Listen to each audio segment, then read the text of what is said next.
Olá, pessoal. Boa noite a todos. Sejam bem-vindos à jornada acadêmica da gestão ambiental. Nós vamos para a nossa segunda palestra.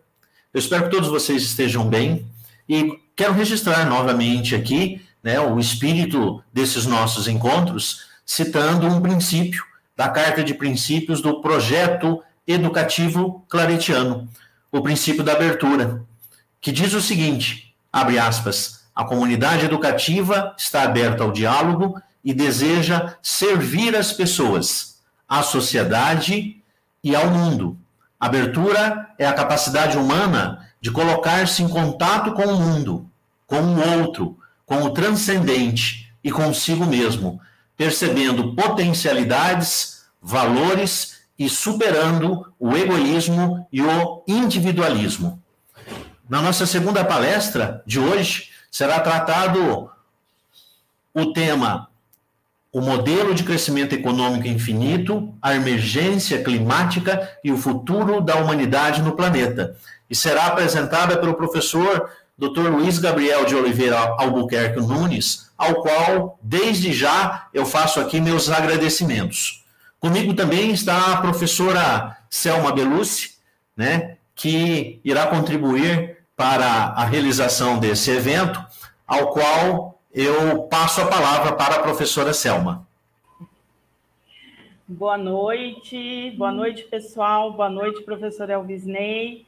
Muita satisfação estar aqui numa jornada acadêmica de uma importância tão grande como é essa nesse momento que nós estamos vivendo, Então, é com muita satisfação que eu vou apresentar o professor Gabriel, o Dr. Luiz Gabriel de Oliveira Albuquerque Nunes, que é um biólogo formado em 2012 pela Universidade Federal de Mato Grosso. Ele é ecólogo, tem mestrado e doutorado em Ecologia e Conservação da Biodiversidade, também pela Universidade Federal. Trabalhou com ecologia, taxonomia e biografia e conservação dos coleópteros da superfamília Scarabeoide. Participou de inventários de fauna em biomas como Pantanal, Cerrado, Amazônia, e atualmente trabalha com a educação ambiental na região de Ribeirão Preto, uma questão tão importante, difundindo os valores para ajudar a gente a pensar um novo modelo de sociedade ecologicamente saudável e biologicamente viável para as futuras gerações. Então, é com imensa satisfação que eu convido o professor Dr. Luiz Gabriel para iniciar aí a sua palestra. Muito obrigada, viu, Gabriel? Está me ouvindo? Estamos ouvindo, só não estamos te vendo ainda. Tá, pera lá, deixa eu compartilhar a tela aqui. Tá me vendo aí agora?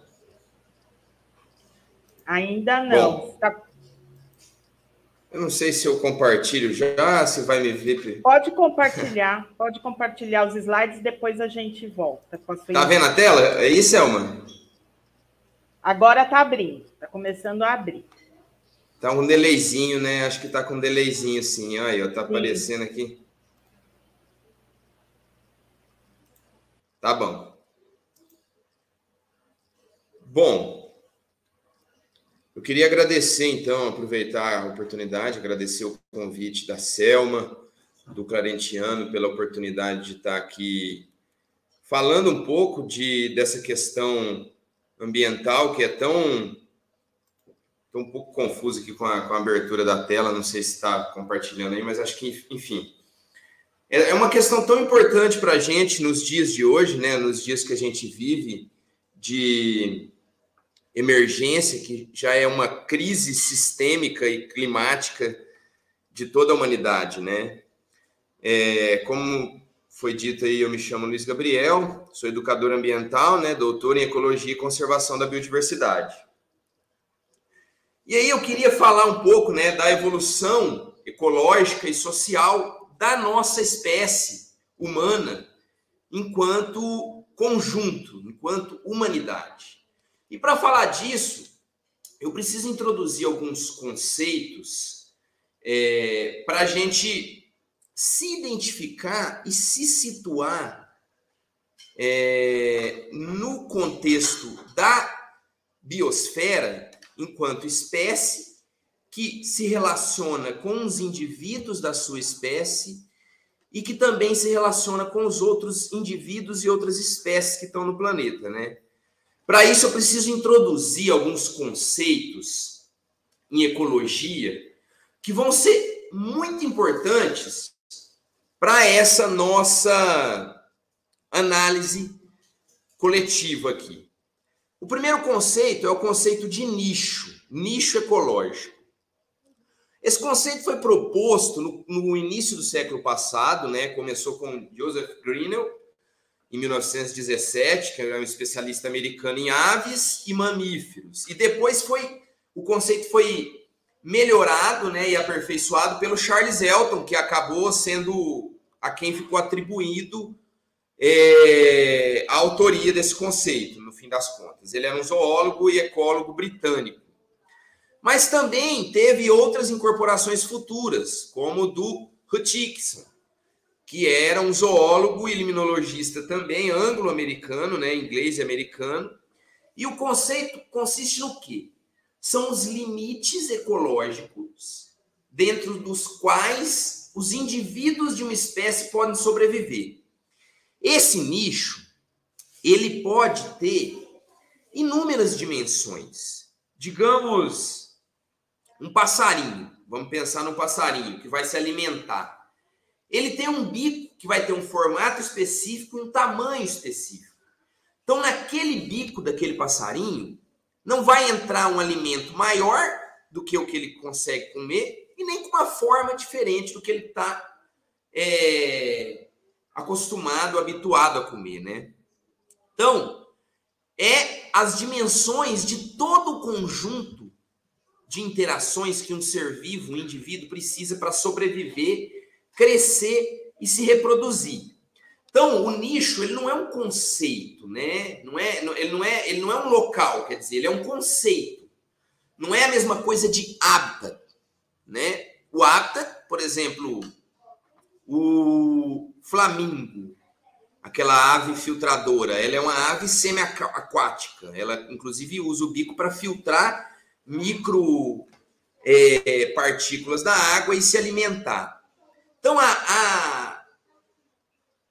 o flamingo, ele tem um nicho específico, que é o alimento pequenininho dentro da água. Ele não vai numa profundidade que vai acima da canela dele, ele sempre está com os pés, com a água só até os pés. Então, é outra dimensão do nicho, a profundidade até onde o flamingo vai. Então, o nicho, ele não necessariamente precisa ter uma ou duas dimensões. Pode ser uma coisa multidimensional.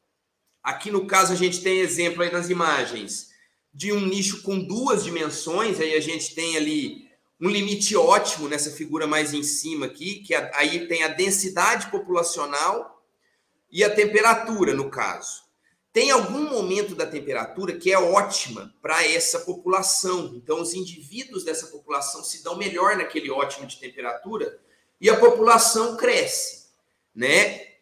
Duas espécies que estão interagindo a partir de um nicho, elas vão aumentar a sua faixa de interação com o ambiente ou diminuir de acordo com o nicho que a outra espécie ocupa. Digamos, por exemplo, o tubarão e a orca. São duas espécies de vertebrados aquáticos. Os dois ocupam praticamente o mesmo nicho. Os dois são carnívoros. Não são indivíduos parentados evolutivamente. O tubarão é um peixe e a orca é um mamífero, um cetáceo. Eles ocupam o mesmo nicho. Então, quando eles estão no mesmo ambiente, um vai ter que diminuir o seu nicho em favor do outro. Ou seja, se naquele lugar a preferência da orca ou do tubarão é comer atum, mas ali tem a orca também, e sem a orca ele comia 10 toneladas de atum por dia, com a orca vai ter que se diminuir essa quantidade aí, digamos, para 5 toneladas para cada um. Então as espécies na interação, elas mudam o ótimo do nicho delas. É muito importante esse conceito de nicho, guarda ele aí, na caixinha. Um outro conceito importante, né? Ainda no conceito de nicho, a gente, para pensar no nosso nicho, a espécie humana, nós, somos o Homo sapiens, né? Do latim, sapiens quer dizer sábio. Nós evoluímos a partir das savanas africanas, ali onde tem na imagem ali A, B e C, na África. Cerca de 300 mil anos atrás. A gente se dispersou a partir dali para todo o planeta. A gente ocupa todos os ambientes e ecossistemas desse planeta, né? E a gente adquiriu os primeiros traços de comportamento moderno há mais ou menos 50 mil anos. E o que eu digo com comportamento moderno? Deixar, em grande maioria, de sermos nômades, começarmos a praticar agricultura, pecuária, que não é a mesma coisa do que a gente faz hoje, é ainda muito primitivo, né? E nos últimos 3 séculos a gente vive sobre o mesmo sistema econômico, partindo nessa conceito de evolução aí nossa e dispersão. A economia do grego, né, oikonomia, diz respeito aos atos de organização e administração da casa. Por isso o primeiro conceito de ecologia, o primeiro nome de ecologia, dado pelo Haeckel, era oecologia, que era em relação à casa. Então, a nossa dispersão pelo globo gerou uma grande diversificação da nossa espécie, né, morfologicamente e também culturalmente e comportamentalmente. A gente tem desde populações tibetanas aqui primeiro, que vivem em montanhas de altitude no Tibete e outras regiões ali do Himalaia, na Ásia, e até em regiões aqui dos Andes, né, na América do Sul. Populações acostumadas com frio mais intenso, né, como os esquimós, populações norueguesas, as populações da África propriamente dita, que não dá nem para representar com uma imagem só de tão diverso que deve ser cada continente.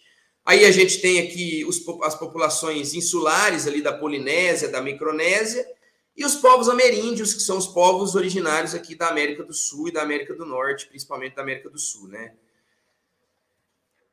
E aí uma grande diversidade na figura das crianças. Forrageamento é um outro conceito que a gente precisa entender. Forragear, então, é o hábito de colher, né? De procurar, de remexer, de destroçar as coisas. No caso dos animais, dos seres vivos, em se tratando de ecologia, é o hábito de manusear as coisas para conseguir o nosso alimento ou os recursos essenciais para a nossa existência. Forrageamento, então, ele é um conceito que tem essa ascensão também no forrageamento ótimo, que é quando a gente ocupa um nicho ótimo de dimensões, mas isso se refere, no caso do forrageamento, estritamente ao consumo de energia metabólica para as nossas atividades diárias, né? E a gente tem aqui o exemplo do peixe. O peixe, o tamanho da sua presa, tem um tamanho que é ótimo para o consumo desse peixe, que ele adquire a maior absorção de energia, né? E a gente tem aqui, quando está disponível na linha verde, ele come quando tem. A preferência do bicho na linha preta, tracejada, né? E o cinza, que é quando está na predisposição do peixe em alguns determinados momentos de alguma determinada presa, né? Então, isso no caso desse peixe. Também a gente pode pensar em corvos. Tem um corvo que se alimenta de caramujos, de moluscos. Esse corvo, para quebrar a carapaça do caramujo, ele tem que voar bem alto e soltar o caramujo, lá embaixo ele cai e quebra. Se o corvo subir a uma determinada altura, já é o suficiente. Então, ele não precisa nem passar dessa altura. E também não pode ir a uma altura mínima, porque depois, na hora que ele for lá conferir e não tiver quebrado, ele vai ter que subir de novo. Então, ele tem a altura ótima para forragear e conseguir esse alimento. E aí, então, os animais selecionam otimamente, o alimento, da maneira mais adequada no ganho de energia para eles. Outro conceito importante é a capacidade de suporte, né? Eu vi alguém falar aí dos recursos do planeta e diz respeito exatamente a isso. É um conceito que é proposto a partir do desenvolvimento dos primeiros modelos de crescimento populacional, né? Aí a gente tem o modelo do Malthus, que previu o crescimento ilimitado da população e o crescimento ilimitado da população e ilimitado dos recursos. E depois a gente tem um aperfeiçoamento aí, né, que introduziu aí pelo Pierre François a equação de crescimento logístico, que aí não é mais exponencial. A equação logística, ela não é reta que cresce infinitamente. Isso não é real também, né? É irreal, porque a gente não está considerando várias outras coisas, né, como doenças, como a idade, a faixa etária, a senescência. Então, isso é mais realístico. A curva de crescimento ela vai até a linha tracejada aqui nesse gráfico primeiro, K, que é o suporte do ecossistema. O ecossistema ele pode ser um tronco caído numa mata ou até a biosfera toda. E duas espécies, ou seja, o adensamento da população ele gera uma competição intraespecífica e também a competição que é entre outras espécies. Quando duas espécies estão em interação, o crescimento populacional delas pode variar de acordo com a interação desses recursos, ou na disponibilidade e na disputa por eles. E a gente tem isso aqui nos dois gráficos. A espécie A e B, quando elas estão separadas, elas têm um crescimento X. Quando elas estão ocupando o mesmo ambiente, elas aumentam o crescimento. Então, isso é um caso de duas espécies que se ajudam mutuamente. E aí a gente pode ter espécies que vão competir, que vão ser neutras uma em relação à outra, que vão se inverter no crescimento e no tamanho quando elas estão juntas e separadas. Isso varia. Então, a capacidade de suporte é um conceito extremamente importante para a gente em ecologia. E aí, a gente tem um artigo que fala da dinâmica darwiniana, malthusiana, na trajetória da civilização. E a gente tem aqui esse artigo do Nicola e seus colaboradores, mapeou tantas as vezes que o recurso tecnológico que a gente construiu enquanto seres humanos conseguiu ampliar a nossa capacidade de suporte, a capacidade de suporte da nossa população nos recursos do planeta, né? A gente tem aqui vários exemplos, a domesticação animal, o arco e flecha, o metal, as cidades, a irrigação, o domínio do bronze, né, aqui em verde, para falar em coisas que a gente inventou 10 mil anos a 5 mil anos atrás, né? A gente tem armas de metal, as estradas, os moinhos de vento, os moinhos de água, né, a pólvora, o motor a vapor a gente tem também aqui em vermelho, em laranjado, para falar de coisas que a gente inventou nos últimos 2.500 anos até 300 anos atrás. E coisas que a gente inventou mais recentemente, 200 anos, as vacinas, né? O motor de combustão interna, os aviões, o plástico, os antibióticos, os computadores e a própria Revolução Verde, que ampliou muito a produção de alimentos. Hoje a gente produz alimentos para 3 vezes a população da Terra. Tem até um certo desperdício aí. E aqui a gente tem do lado o crescimento do tamanho da população com o consumo de alguns recursos essenciais, como os peixes, né, o pescado, e a emissão de CO2, que também cresce conforme o tamanho da população. E aí, para falar de forrageio, agora trazendo o conceito de forrageio para a nossa humanidade, a gente vai falar um pouco do trabalho, né? O termo trabalho, ficou ligado no começo da sua existência a uma ferramenta de tortura, que era o tripalho, que vem do latim, que é usado, né, para denominar esse instrumento de tortura, que então significava fadiga ou provocar dor. E na etimologia da palavra trabalho, do latim, é um instrumento romano de tortura que é uma espécie de tripé formado por dois paus, né? Tripalium, palos, quer dizer pau, e tri, quer dizer três cruzados. Então, é o trabalho como maldição, como crime, como punição.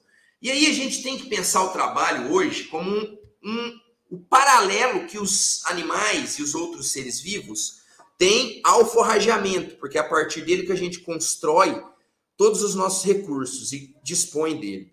E a gente vai acompanhar um pouco como foi a evolução desse trabalho um pouquinho. Primeiro, a gente teve um trabalho de forma primitiva, que é o relacionado à atividade de subsistência, coleta, caça, pesca, né, e forrageio intensivo. É o que a gente fazia nos primórdios da civilização. Também existia uma divisão, né, os homens caçavam, né, as mulheres cuidavam das sementes, cuidavam da manufatura, né, do couro, e cuidava da aldeia. Então, tinha um trabalho primitivo aí. E o crescimento populacional, aliado ao desenvolvimento de ferramentas para trabalhar o solo e técnica de conservação de alimento, né, como colocar sal, por exemplo, proporcionou muitos avanços tecnológicos que modificaram a forma de relacionamento entre os humanos e os ecossistemas. A agricultura se desenvolveu inicialmente de uma forma incipiente, misturando as técnicas de trabalho primitivo com alguns tipos de cultivo e depois de forma intensiva, que foi o que eu falei. Primeiro surgiu uma agricultura primitiva. E aí a gente tem representações no Egito Antigo, a gente tem em outras sociedades também. A gente também, esse processo levou a uma divisão de classe ainda mais acentuada na sociedade, também gerou modificações nas formas, sentido e objetivo do trabalho. E deixou evidente as diferenças nas expectativas desses fatores para cada classe. O surgimento de novas classes se apoiou em grande parte a uma ideia de direito divino da nobreza e, consequentemente, da terra, ou seja, da propriedade. E, a partir disso, surgiram alguns tipos de trabalho. Um deles, o trabalho escravo, né, que era a subjugação, ou por esse direito divino, tinha de cobrar imposto, se você não pagasse, você era meu escravo, ou por uma questão também de expansão territorial e bélica, que foi isso que aconteceu também em algum momento da humanidade. E também surgiu o trabalho feudal, que era uma relação que não era escravidão, mas era uma relação de vassalagem, de domínio desses mesmos nobres e pelos camponeses. Os camponeses eram dominados por esses nobres que se auto-julgavam com esse direito divino, né? E aí tem até uma pirâmide aí que fala da época do feudalismo, como que era, né? Tinha os servos, os povos marginalizados, que eram escravos, que estavam de fora, né? Tinham escravos também que conviviam com o trabalho feudal, o trabalho vassalo. Grupos menos pequenos burgueses, de artesãos mais ricos, né? E aí alguns mais privilegiados, até a alta nobreza, o clero e a realeza. E esse trabalho era gerado de uma forma objetiva. Havia-se a demanda, produzia-se a safra e distribuía-se de maneira desigual. A nobreza não trabalhava nada e recebiam a grande parte também. Mas a população tinha acesso à terra direto.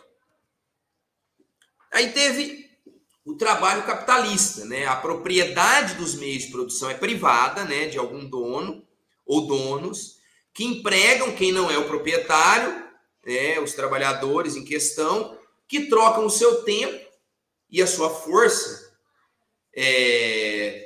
por salário para produção de produtos, né?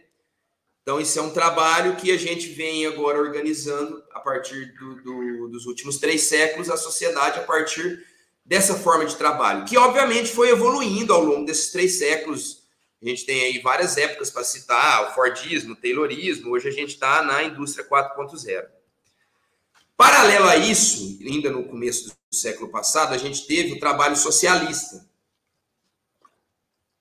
que disputou espaço com o trabalho capitalista. E hoje praticamente inexistente. É onde os bens comuns, ou seja, a terra, a água e os benefícios financeiros e os meios de produção, que são oriundos do trabalho, são administrados em partes ou integralmente pelo Estado, né? Em partes porque às vezes é pelo Estado direto, todo ele, como foi na antiga União Soviética, ou às vezes é pelos coletivos, pelos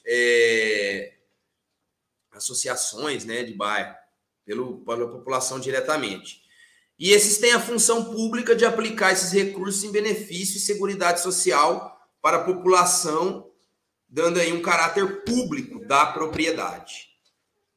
E aí a gente tem também o trabalho comunitário, que é uma coisa mais recente, né? Sempre existiu, mas hoje a gente tem uma definição mais objetiva, que é caracterizado pela não remuneração de trabalho ou ações de interesse social e comunitário, feito com o objetivo de reverter o trabalho em benefício da sociedade ou um grupo de indivíduos, o bairro, alguma comunidade, nesse sentido. E aí a gente tem, aliado ao trabalho, à construção de trabalho, o produtivismo, de uma economia que atualmente é linear, dos recursos naturais, passando pela produção de matérias-primas, de manufatura, pela distribuição, o uso e o descarte, até o destino final. Então, a gente tem uma sociedade que é organizada em um círculo de produção, consumo e circulação, que vai girando em ambos os lados. Só que ele é furado, esse círculo. E o furo fica no consumo. E esse consumo torna essa economia linear, que vai produzir lixo, e esse lixo se vai acumulando, cada vez se acumula mais, até que não há mais espaço para onde a gente se acumular esse lixo, né? Aí agora, fazendo um paralelo a tudo isso, eu espero que esteja sendo transmitido tudo ok aí. Deixa eu dar uma conferida aqui, porque fico meio imerso aqui na transmissão. Professor, tá rolando a palestra tranquilo, normal. Tá tudo bem, obrigado. Tá tudo bem. Obrigado. Então tá, vamos seguindo aí, continuando. Professor, só volta para o seu slide, por favor. Isso, perfeito. Tá. Então tá. Então a gente tem esse círculo, como eu disse, que vai girar no sentido, tanto no sentido da circulação, consumo, produção, como circulação, produção, consumo. E é o círculo furado no consumo, que produz o lixo, que vai se acumulando, enfim, até onde não haver mais espaço. E aí agora a gente, para falar um pouco da história da sociedade e o pensamento ambiental, que é o paralelo que eu preciso fazer, que é uma coisa muito difícil, que liga um pouco de ciências ambientais com as ciências sociais e antropologia. Então, é uma coisa que eu tento fazer um equilíbrio aqui, que é muito importante. Desculpe. Porque a gente costuma colocar a ciência e o desenvolvimento científico e tecnológico em caixinhas.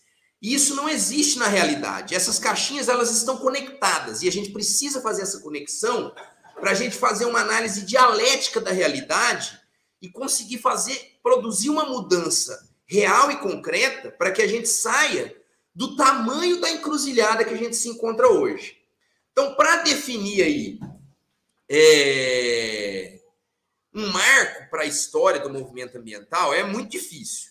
A gente pode citar aí vários pensadores que discutiram a natureza e o meio ambiente, né? Para falar bem antigamente, o Anaximandro, em 611 a 546 a.C., considerava que os primeiros animais surgiram de uma vasa marinha, a partir da qual surgiram todos os outros animais. O homem teria surgido, então, do ventre dos peixes. Já existia uma ideia da água ser um elemento vital, né? E também de pedra fundamental, que é uma ideia de alma que sempre existiu.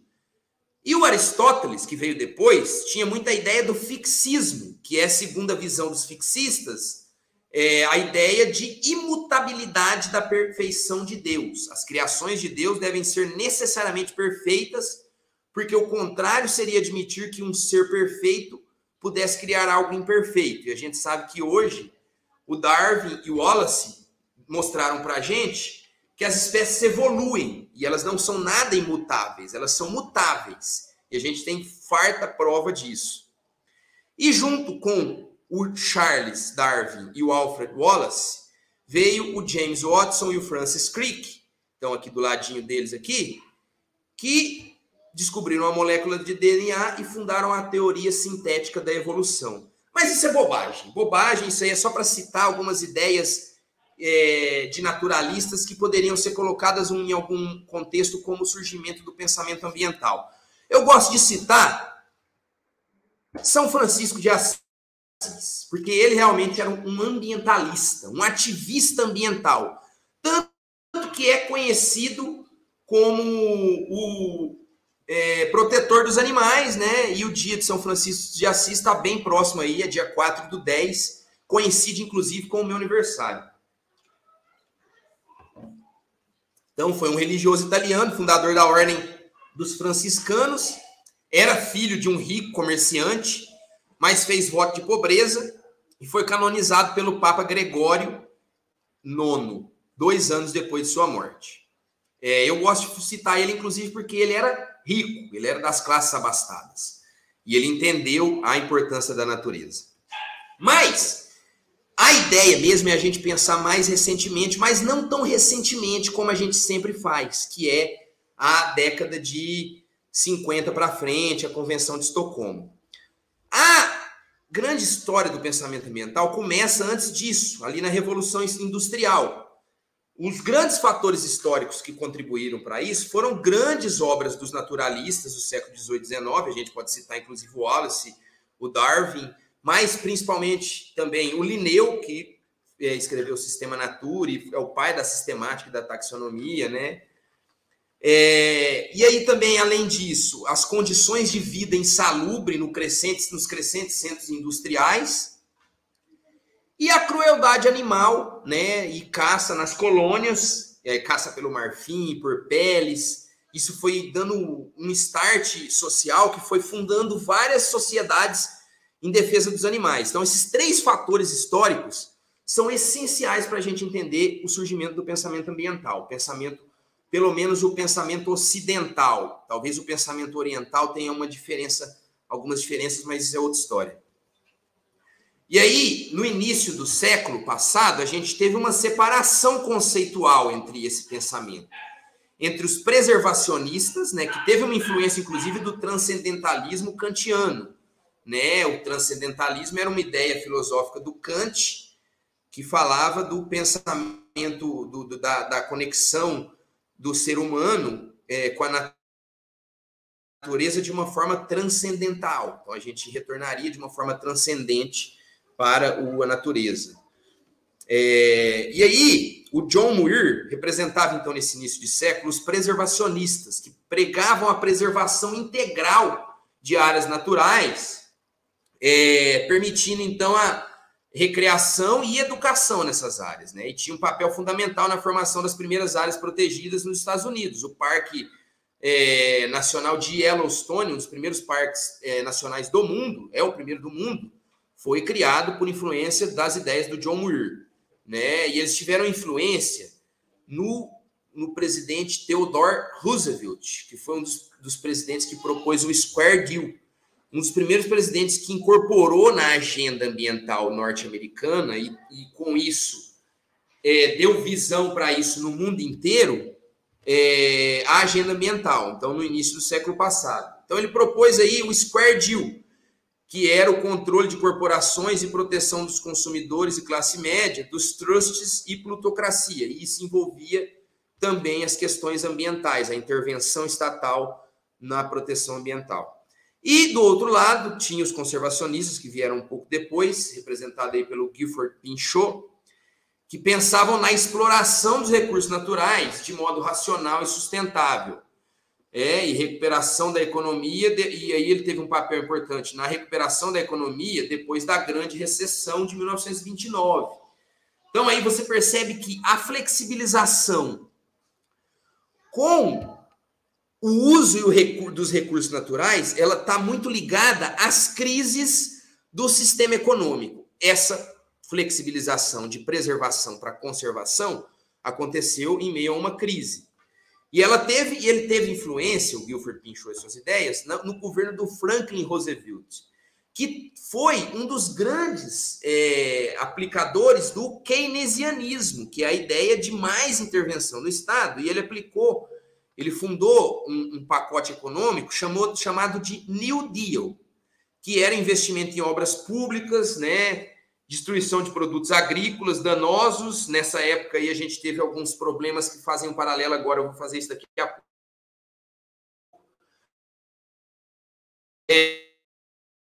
Sobre o preço de produção, redução de jornada de trabalho, tudo isso ele propôs o Franklin Roosevelt.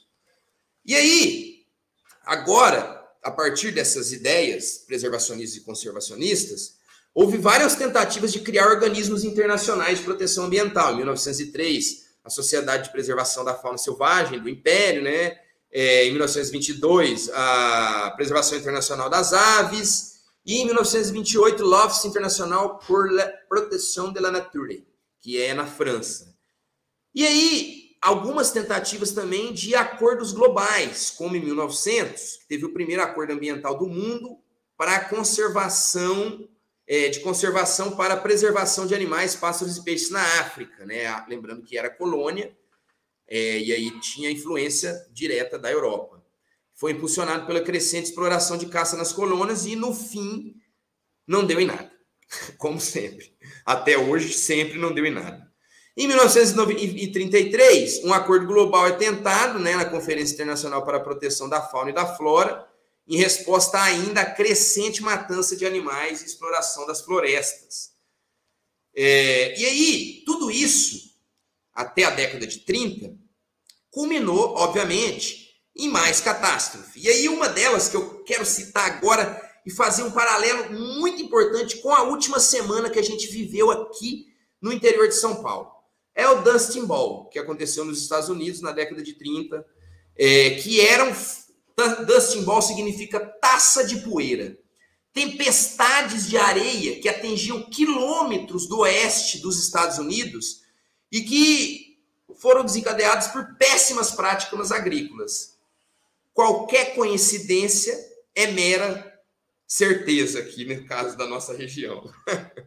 E aí, outros eventos também que foram acumulando indignação popular para o que vai acontecer em Estocolmo. A gente tem a Segunda Guerra Mundial, que depois juntou os movimentos anti-guerra com os movimentos ambientalistas, né? E outros catástrofes naturais, como o Grande Nevoeiro, em Londres, de 1952, que é a poluição do ar, que matou muitas pessoas de síndrome respiratória aguda ali, né, em Londres, na década de 50.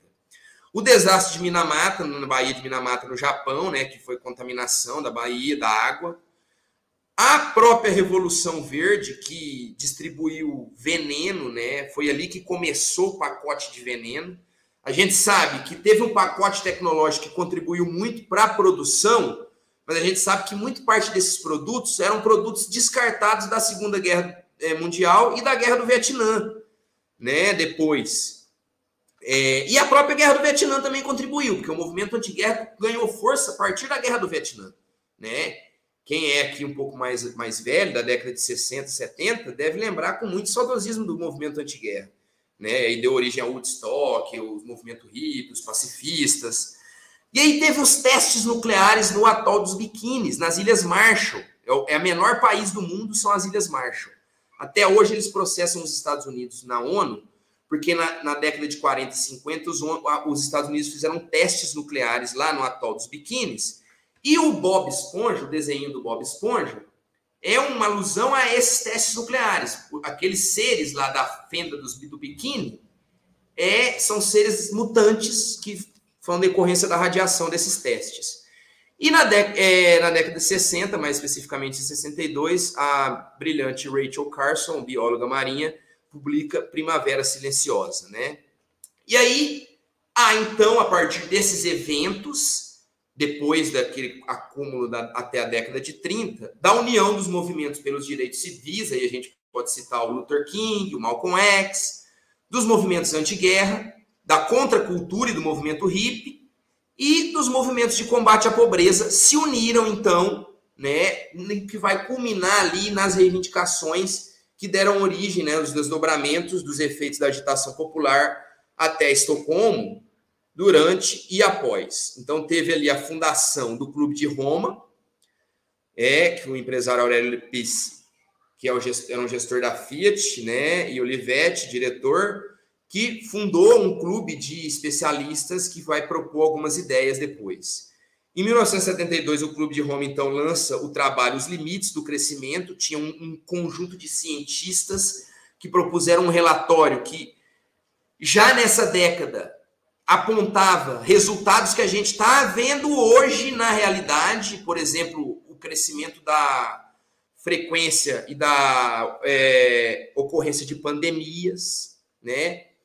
E aí a Conferência de Estocolmo, propriamente dito, né, a conferência e a divisão entre Sul e Norte, que teve aquela disputa entre os países desenvolvidos e os países em desenvolvimento. No caso, os países em desenvolvimento eram o Brasil, que estava liderando, e lembre-se que a gente era uma ditadura naquela época, e o país não aceitava imposição de limites para o crescimento econômico, o desenvolvimento, porque falavam que os países desenvolvidos já tinham se desenvolvido o suficiente para dar bem-estar para a população e os subdesenvolvidos não tinham conseguido chegar nesse patamar, isso era um freio desnecessário, enfim, teve tudo isso.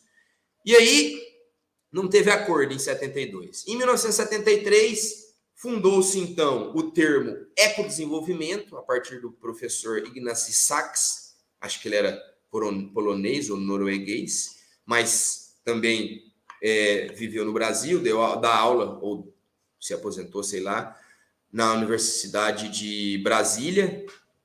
Eu nem sei se o professor Ignacy é vivo ou falecido, para dizer a verdade, mas ele dava aula na UNB.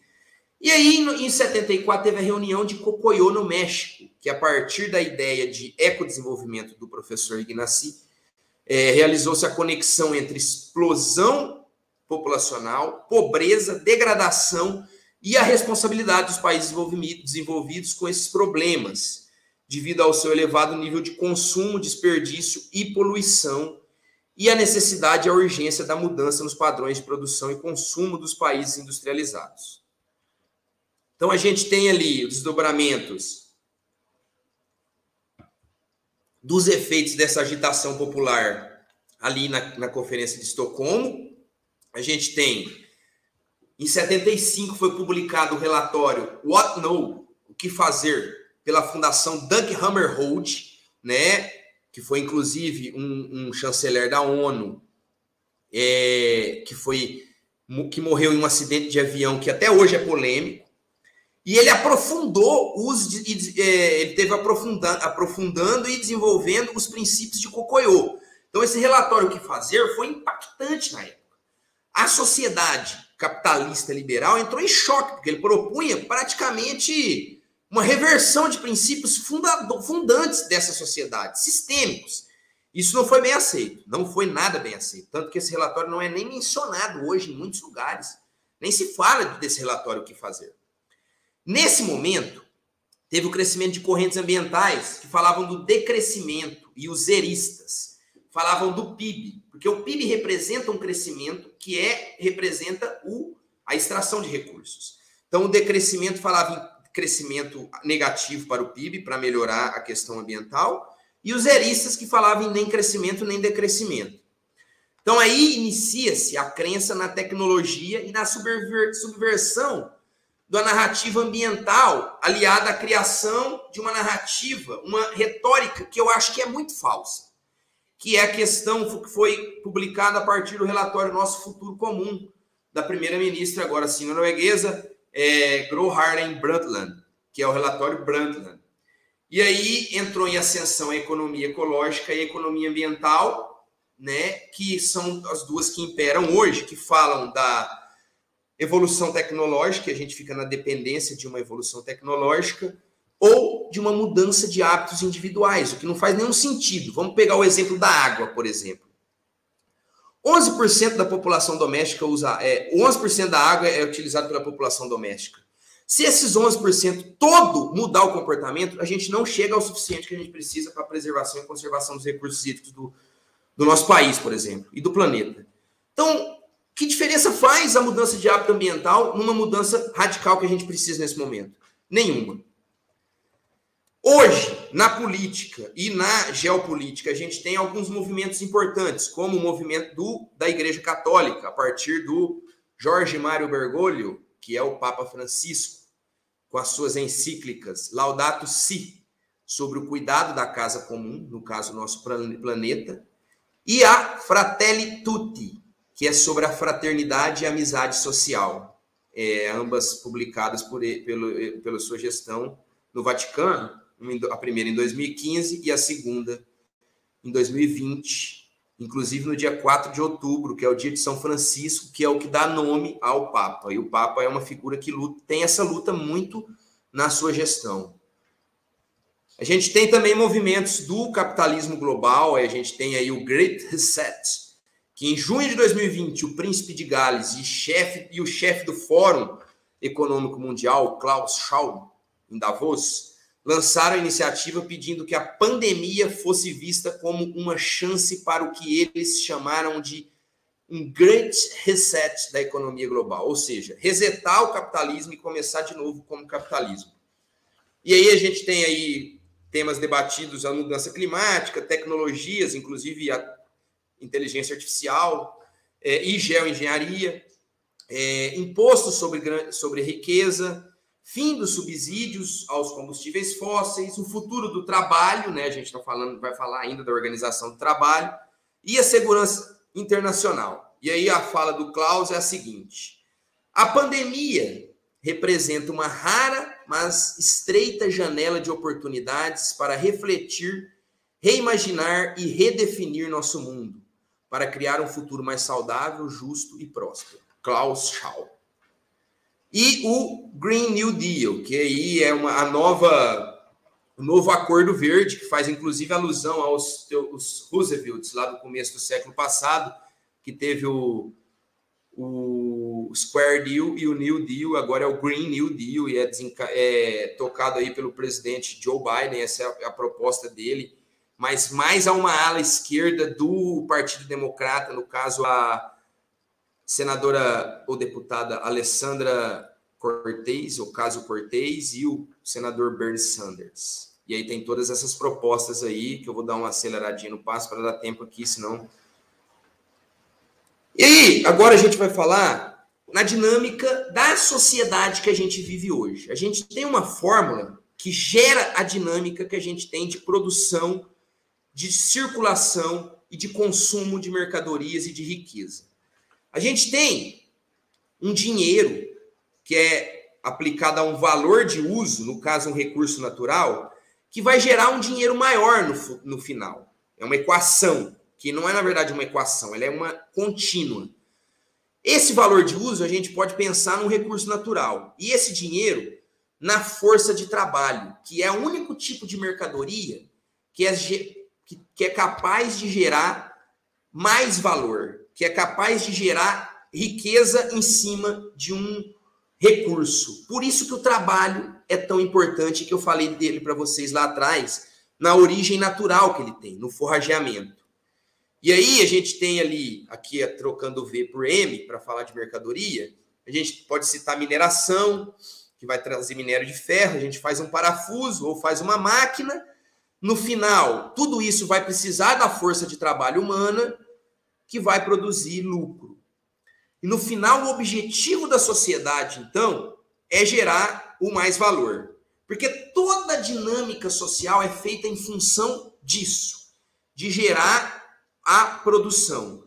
Essa produção ela não é feita limitada com o que a gente precisa. Sempre tem um excedente. E sempre tem que ter a circulação. A circulação ela não pode parar, para a produção não parar. Por isso que a gente tem tanto lixo acumulado, como eu falei para vocês, na esfera da circulação, que é furada. Aí o trabalho que a gente tem enquanto humanidade para ser aplicado no planeta, ele tem um limite, né? O trabalho total tem um limite por causa da necessidade fisiológica do ser humano. Todo mundo precisa dormir, todo mundo precisa comer. Então, tem um limite total de trabalho que a gente pode aplicar nesse planeta. E hoje a gente aplica de duas formas esse trabalho. Através do trabalho concreto, que é um trabalho social, que gera um valor de uso imediato, e o trabalho abstrato, que normalmente é um trabalho privado, que pode gerar um valor de uso, mas gera muito excedente, que é o valor de troca. Então, o trabalho concreto é um trabalho socialmente útil, e o trabalho abstrato é um trabalho socialmente útil, junto com muito trabalho socialmente inútil. Então, os caminhos para a nossa humanidade agora, em termos do trabalho, que é o que vai gerir os recursos, que é por onde a gente modifica o nosso ambiente, veja bem, toda espécie tem capacidade de modificar o ambiente. Rola-bosta, que foi os bichos que eu trabalhei, quando ele pega um cocôzinho, faz uma bolinha, rola, enterra essa bolinha e coloca ali, ele não está só fazendo um ninho para ele colocar o ovo dele. Ele está pegando um excremento que era lixo para a natureza, triturando ele, enterrando. Então, ele proporciona a aeração do solo, ele proporciona a fertilização do solo, e ainda se aquele animal comia alguma semente, e naquela semente, naquele cocô tinha uma semente germinável, ele também é um dispersor de semente. Olha quanto de coisa, de modificação que um rola-bosta fez no planeta, no ambiente dele, considerando o nicho que ele vive e os recursos que ele forrageia. Então, pensa na espécie humana, que ocupa todo o planeta. Então, o trabalho concreto e o trabalho abstrato são usados para produzir valor. Esse valor é o valor de troca quando o trabalho é abstrato. Para o Adam Smith, um teórico do liberalismo, esse seria o caminho natural para a humanidade. E o valor de uso, para o Marx, no caso, que é um ideólogo do socialismo, ele tentava expressar que o caminho para a humanidade é, na verdade, a produção de trabalho concreto, que vai produzir valor de uso. Então, a dinâmica de trabalho gera um nicho, né, que cada espécie vai mudar o seu ambiente, que é isso que eu estava falando agora, a partir do seu nicho. A nossa espécie hoje é cosmopolita, mas não é a primeira vez que isso acontece. Já houveram outras espécies cosmopolitas, como, por exemplo, os trilobitas, no período cambriano, 500 milhões de anos atrás, e os dinossauros, 65 milhões de anos atrás, eles ainda existiam. Ambos os grupos já estão extintos. E o forrageamento, pensando nele como trabalho, é uma atividade de conseguir o recurso. Tem um forrageamento ótimo, como eu disse, que o McCarter e o Pianka definem como dieta ótima aquela que minimiza o tempo de busca, obtenção e manuseio de um determinado alimento por um animal qualquer, né? Então, o trabalho é por onde os humanos interagem com o meio, através, hoje, dessa dinâmica, dessa fórmula geral do capitalismo, que é, nas diferentes esferas da produção e de circulação, diferenciada. O mais valor surge na produção, mas ele não pode viver sem a circulação, como eu disse. E aí o argumento que é utilizado por Marx, e ele fala muito, eu gosto de falar essa frase porque, sob quaisquer condições sociais, o tempo de trabalho requerido para a produção dos meios de subsistência havia de interessar homens, humanos no caso, embora não na mesma medida em diferentes estágios de desenvolvimento. E aí o valor, nas suas duas formas subjetivas, valor de uso e valor de troca, ele tem duas formas objetivas também, que é a mercadoria e o dinheiro, que vão se mutando através da circulação e da produção. Então, a gente vive numa sociedade que é guiada por esse valor. E ela desenvolveu uma cultura de competição e individualismo que hoje está exacerbada. Todo mundo quer só ganhar. E aí, aliada a uma lógica de reificação, o que é a lógica da reificação? Na sociedade de mercado, as mercadorias precisam transitar, mudar de mão para mão. Então, existe uma lógica que personifica as mercadorias e objetifica as pessoas, porque a pessoa é uma mercadoria para a produção, né? Então, a comparação de mercadorias que vai ser o mais importante, não a relação entre as pessoas, mas a relação entre mercadorias. Por exemplo, um cara que produz tomate, ele vai ter que produzir 300 milhões de toneladas de tomate para trocar em troco de uma Ferrari. Isso porque os tomates deles geram um valor determinado e a produção da Ferrari é outro valor. Então, cria-se na sociedade de mercado uma dinâmica historicamente específica de produção que reorganiza radicalmente a incessante interação de forrageio material entre humano e natureza. E apesar do grande número de sinais que a gente vê aí, incêndios na Califórnia e na Austrália, enchentes cheias, furacões na Europa, calor extremo na Rússia, uma cidade mais fria do mundo, teve calor extremo, 30 graus recentemente. Todos esses sinais que vêm se acumulando, no fim, e não está gerando resultado na sociedade, a gente não está mudando, né? Essa dinâmica de crescimento infinito da valorização do capital, ela não vai gerar um evento único que vai levar à extinção da espécie humana. É uma coisa que vai se acumulando e a gente não está entendendo isso, não está parando para entender isso de uma forma que a gente precisaria hoje. Então, uma questão chave.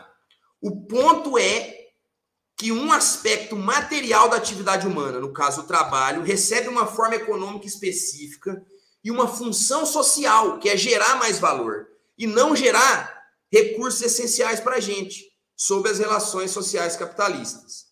Então, o trabalho, trabalho concreto e trabalho abstrato, no caso, o trabalho concreto vai gerar um valor de uso e um trabalho socialmente útil, e o trabalho abstrato, um valor de troca, mais o valor de uso, que é um trabalho socialmente inútil. Trabalho privado vai produzir trabalho abstrato, em sua grande maioria, que a gente quer otimizar, né? Então, à medida que o valor se torna um sujeito na forma de capital, ele segue, então, um impulso cego de autovalorização que cresce infinitamente. E esse impulso específico e infinito nunca apareceu em outra sociedade humana, em outro tipo de organização social. Então, a definição de trabalho como atividade unicamente humana, devido ao seu caráter proposital e consciente, objetivando a concepção ideal, olha aí, entre parênteses, o forrageio ótimo, da humanidade pela execução do trabalho.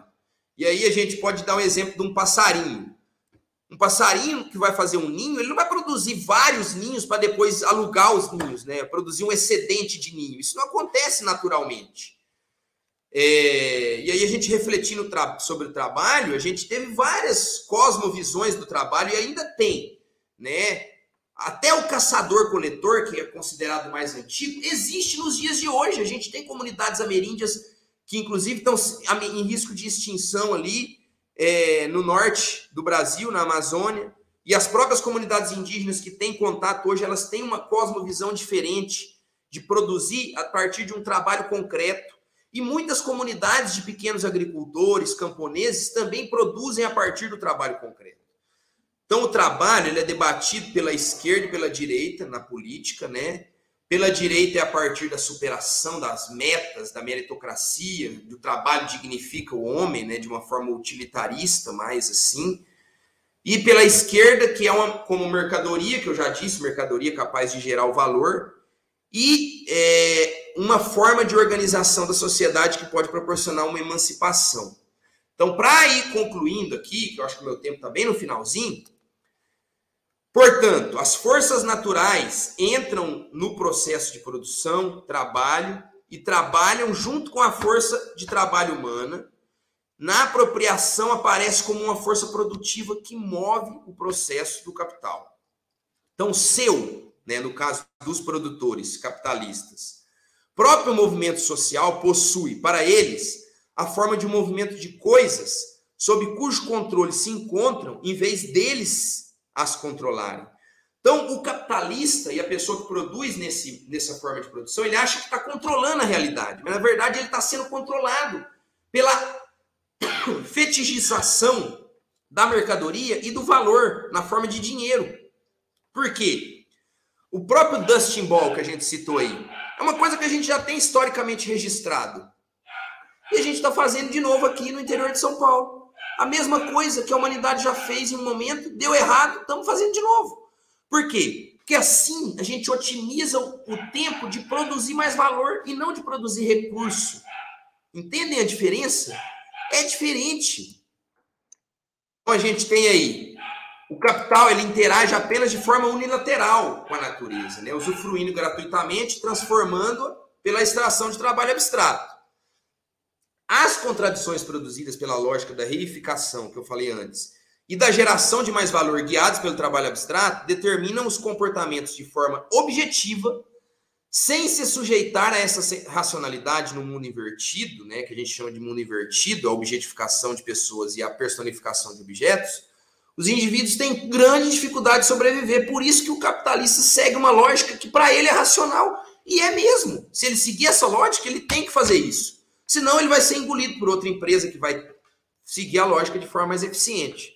Então os capitalistas são levados por essa lógica a reduzir quaisquer custos desnecessários, sejam eles sanitários, saúde, segurança trabalhistas, tributários e legislativos. Por isso que a gente está flexibilizando hoje legislação ambiental, legislação trabalhista, previdência, é para gerar mais valor. A gente vive numa crise de geração de valor contínua e a gente está tentando sair dela. Então, a gente legisla o Estado todo em função de sair dessa crise. E quanto a gente mais cava, mais a gente...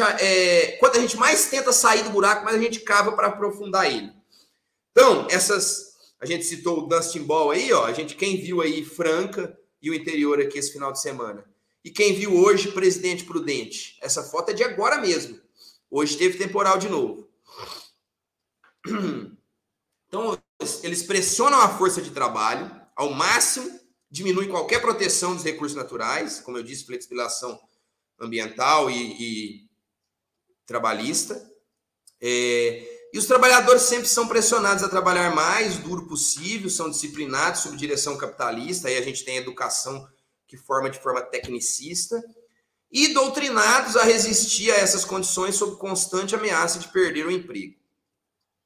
O que importa na produção capitalista, então, não é mais a satisfação das necessidades sociais, pois elas são satisfeitas apenas casualmente sob a anarquia da competição. Então, a gente prioriza a competição. É a lógica natural para o Adam Smith. Ele coloca isso no livro dele, A Riqueza das Nações.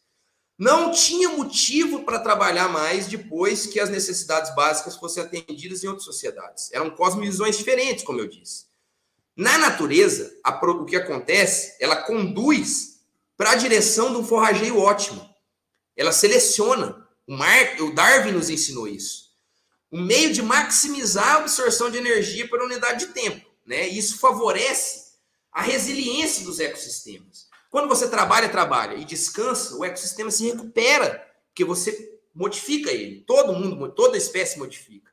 Essa produção de excedente, então, em sociedade pré-capitalista, ela é muito limitada. Isso muda na sociedade de mercado. O desejo pelo excedente se torna ilimitado devido ao movimento incessante de valorização do capital.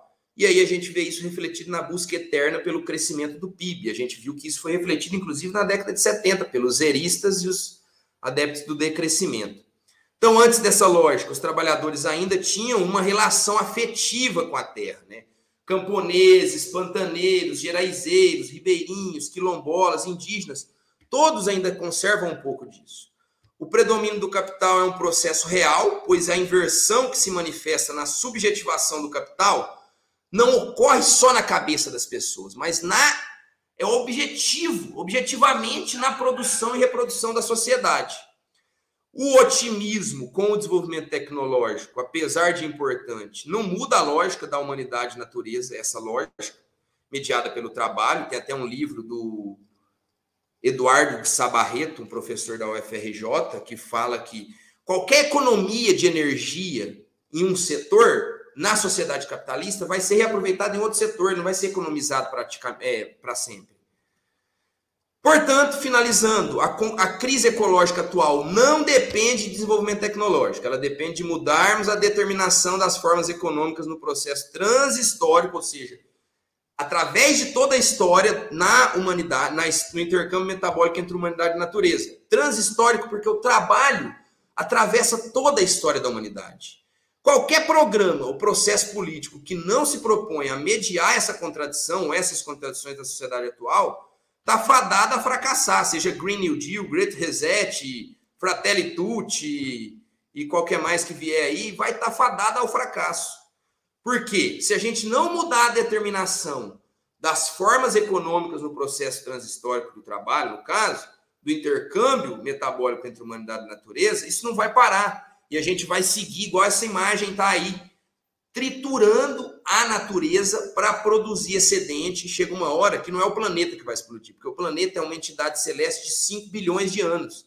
Quem vai se extinguir vai ser a espécie humana. Igual os dinossauros e os trilobitas se extinguiram. A gente não pode ser arrogante de achar que isso não vai acontecer com a gente, porque a gente tem 7 bilhões de seres no planeta hoje. Não adianta ser arrogante. E a pandemia mostrou muito bem que não adianta ter essa arrogância. A gente é frágil, tão frágil quanto um formigueiro.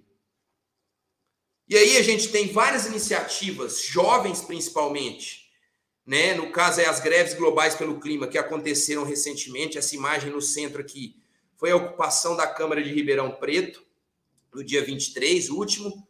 Eu estive lá, e outros movimentos aqui da região também estiveram lá. Esse movimento, Climate Strike, ou Greves Globais pelo Clima, é desencadeado a partir de 2019, 2018, pela Greta Thunberg, né? E hoje encontra eco internacional. Teve uma edição que teve mais de 130 países, 110 países. E dessa última, acho que tinha 90 e poucos. Porque a gente está retornando da pandemia. E ainda assim tinha 600 mil pessoas na Alemanha. Então, no Brasil, a gente pode entrar em contato na greve pelo clima através do site aí fridaysforfuturebrasil.org.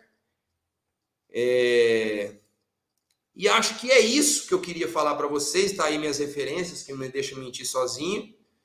E como eu disse, a gente não pode ser arrogante e achar que nós somos melhores do que as outras espécies, do que os outros seres vivos.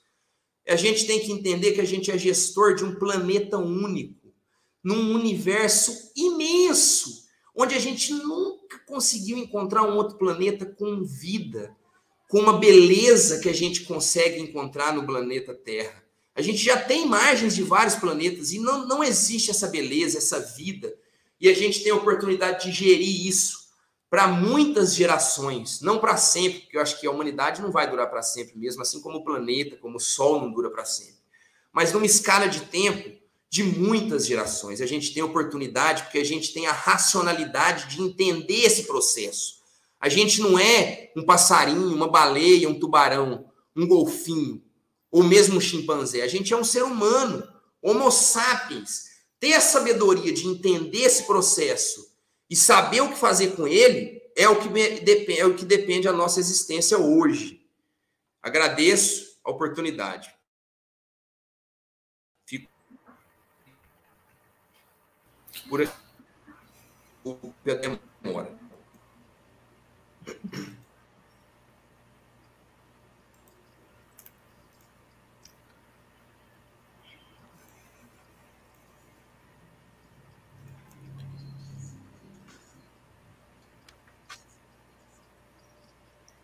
Bom, professor Luiz Gabriel, eu agradeço a sua apresentação, porque ela realmente foi no ponto central, né, da contradição do sistema econômico que nós vivemos na maior parte do planeta, né, que é a dominante, que, por incrível que pareça, é o melhor sistema social que nós conseguimos, e, obviamente, não é suficiente para garantir a sustentabilidade ambiental não apenas dos seres humanos, mas de todos os seres no planeta, né? A questão central, o professor usou de muita economia, eu fiquei impressionado, né? Falou até do fetichismo da mercadoria, do fetichismo do dinheiro, né? E do próprio processo de acumulação de capital. E tocou numa questão que, ultimamente, eu mesmo vinha pensando, e eu gostaria de compartilhar aqui com o professor, com os estudantes, com a professora Selma, com a professora Solange, que está ajudando aqui no chat, eu agradeço, né? que é o seguinte, eu sou economista de formação, né, pela Unicamp, mas eu nunca acreditei em desenvolvimento sustentável, nunca acreditei, né? Por quê? Primeiro, porque desenvolvimento sustentável, se você pensar só em crescimento sustentável, isso é uma balela, né? Porque a economia vive em ciclos, né? Então, hora cresce, hora entra em crise, né? E é assim que a economia vivencia, né? E o fato inegável é que nós estamos mudando a cara do planeta, né? Todos os seres mudam, o professor deu o exemplo muito bem disso, né? E, recentemente, eu até confesso aqui que eu comecei a criar aqui uma esperança de que a tecnologia nos ajudasse. Mas hoje eu acho que o professor colocou uma pá de cal sobre isso, dessa minha pseudo-esperança, né? Porque o verdadeiro problema, de fato, colocou muito bem, é o sistema, né? Inegavelmente a busca por mais dinheiro e por mais acumulação de capital. É esse o problema, né? Você quer ter uma casa, né? Aí você quer ter uma casa de praia, aí você quer ter uma casa na Suíça, né? E as pessoas têm, algumas têm, as que podem têm, né? E o exemplo do passarinho foi fantástico, porque o passarinho faz o seu ninho, se ele morre, acredito que aquele ninho vá até ser usado por outros passarinhos. Eu não sou biólogo, né? Mas, por exemplo, você faz um ninho, você não usa mais, né? O ninho fica ali à disposição da natureza, se outros passarinhos usarem, né? Ou se aquilo se dissolve, eu não sei como é que funciona do ponto de vista biólogo, né? Mas é um exemplo fantástico. Você produz o que você precisa, só o que você precisa. O ser humano não faz isso. Nós queremos acumular riqueza. Infelizmente, essa é a grande verdade. Não tem como negar. Apesar do professor ter usado muito EMD de linha, né, da mais-valia, e citou, né, algumas pessoas vão falar assim, né, aquela falsa crítica, marxismo, não sei o quê. Como não? É a essência do capitalismo. Marx morreu, Keynes morreu, o pensamento desses grandes pensadores nunca morre. Né? Mas também nós estamos com uma dificuldade enorme de aprender. Infelizmente, no momento histórico atual, nós estamos com uma dificuldade enorme de olhar o óbvio. Né? Não dá para continuar tirando minério, né, do jeito que nós fazemos para produzir carro, automóvel, mais carro, mais automóvel, mais carro, mais automóvel, mais carro, mais automóvel. Será que ninguém enxerga isso? Né? Isso não se sustenta. Alguém não consegue enxergar isso. A pessoa que não consegue enxergar isso tem problema sério. Tem um problema sério. Né? Porque não dá. E, infelizmente, até eu faço parte desse processo, porque você troca de carro de 3 em 3 anos, de 2 em 2 anos, de 5 em 5 anos, e você quer trocar de carro. Né? Então, eu quero mais minério, eu quero mais cobre, eu quero mais borracha, eu quero mais. Né? E o planeta não tem. Nós somos, né, 7 bilhões aí de pessoas, né? E, de fato, a balança está desequilibrando. Né? E está ficando claro isso. Né? É só observações que eu gostaria de fazer, desculpa o desabafo, né? Mas é porque é óbvio demais. Né? E o senhor agradeço, colocou uma pá de cal na minha pseudo-esperança na tecnologia. Quem sabe, né? O Green New Deal aí, né? Num bojo de um processo de acumulação de capital, realmente o professor matou a charada e falou o óbvio, né? Não se sustenta. Não se sustenta. Professor Selma, fica à vontade, desculpa. Eu gostaria de agradecer, né, o professor Gabriel, porque realmente ele fez a amarração que a gente precisa, né? E essa aula, essa palestra mostrou aquele algo que a gente precisa fazer em todas as aulas, que é a interdisciplinaridade, né? Então, biologia, com história, com economia, e isso que a gente precisa fazer, para que as pessoas comecem a entender o que elas estão vivendo, né? E muito bem colocado aí, você colocou vários conceitos do Marx, e para mim o Marx, gostem ou não, é o cara que destrinchou o capitalismo e mostrou como é o capitalismo, e estudando uma população que, vamos dizer, hoje nem existe mais, que é aquele proletariado industrial têxtil, né? Justamente estudando nas fábricas da família do Engels, que foi o ajudante dele, e o Engels ia descrevendo o que ia acontecendo na fábrica de tecido da família dele, e o Marx ia destrinchando o capitalismo. Então, foram duas pessoas extremamente importantes, pena que a maioria das pessoas não consegue enxergar isso, que decifraram aí o que a gente vive hoje, essa exploração absurda, essa desigualdade social absurda que esse sistema provoca, e junto com todo o absurdo que ele provoca essa degradação ambiental que a gente não tem precedentes, né? E a gente tem que lembrar, e o Gabriel colocou muito bem, o fetichismo, né? Esse conceito de que o capitalismo ele vai criando necessidades que você realmente não necessita, e a mídia vai enfiando na sua cabeça que você precisa desse produto, e a gente não precisa de nada disso.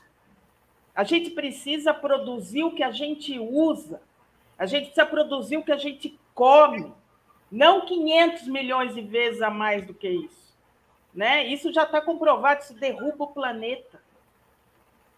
Nós estamos vivendo isso hoje. Então, vamos olhar, porque a gente já tem todas as respostas prontas de gente que viveu em 1800, 1700. É um absurdo a gente não ter ouvido isso e não ter enxergado isso ainda. Mas eu espero que um dia a humanidade comece a estudar um pouquinho mais quem já escreveu e só, né, consiga desenvolver essas ideias, porque o esqueleto está pronto. É só abrir os livros e estudar, né? Então, eu quero agradecer demais o professor Gabriel por essa brilhante reflexão que todos nós precisamos fazer hoje, sem dúvida nenhuma.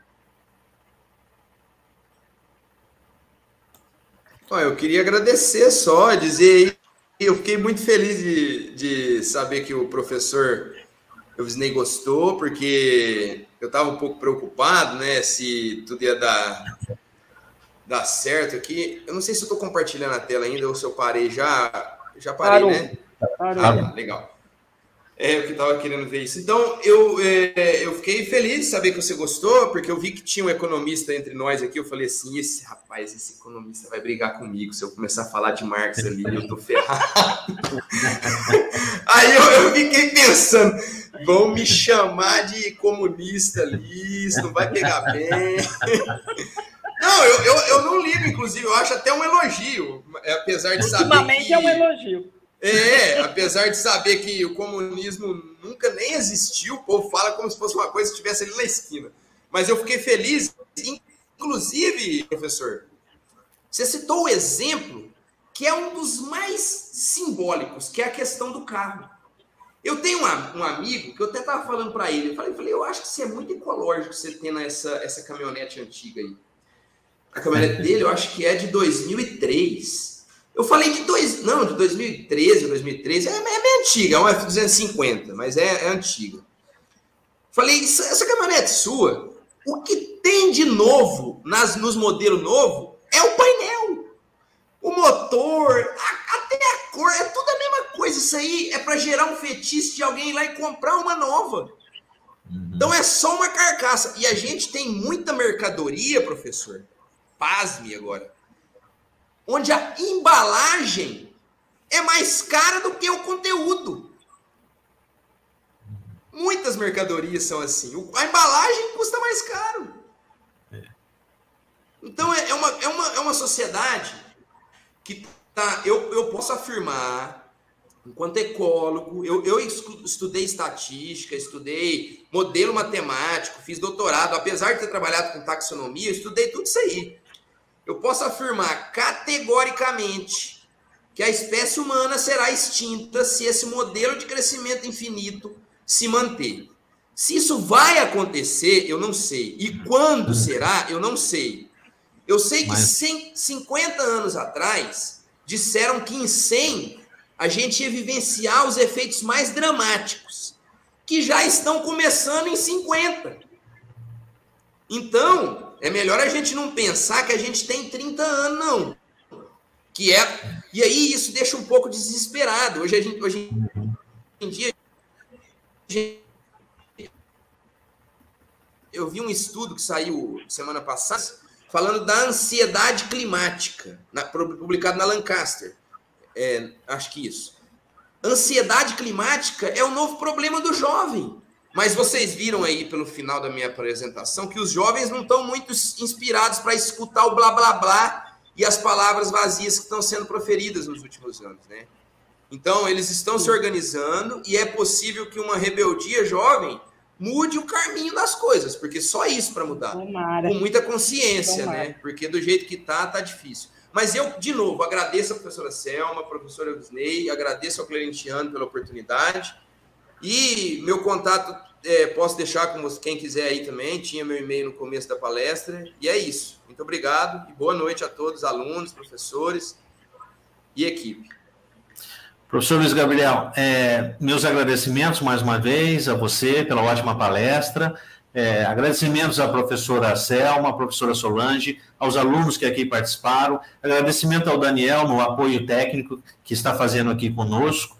Desejo a todos muita reflexão sobre esse tema ambiental, que é fundamental para a sobrevivência dos seres humanos e dos outros seres no planeta, e desejo a todos um ótimo final de semana. Fiquem todos com Deus. Amém. Tchau, tchau.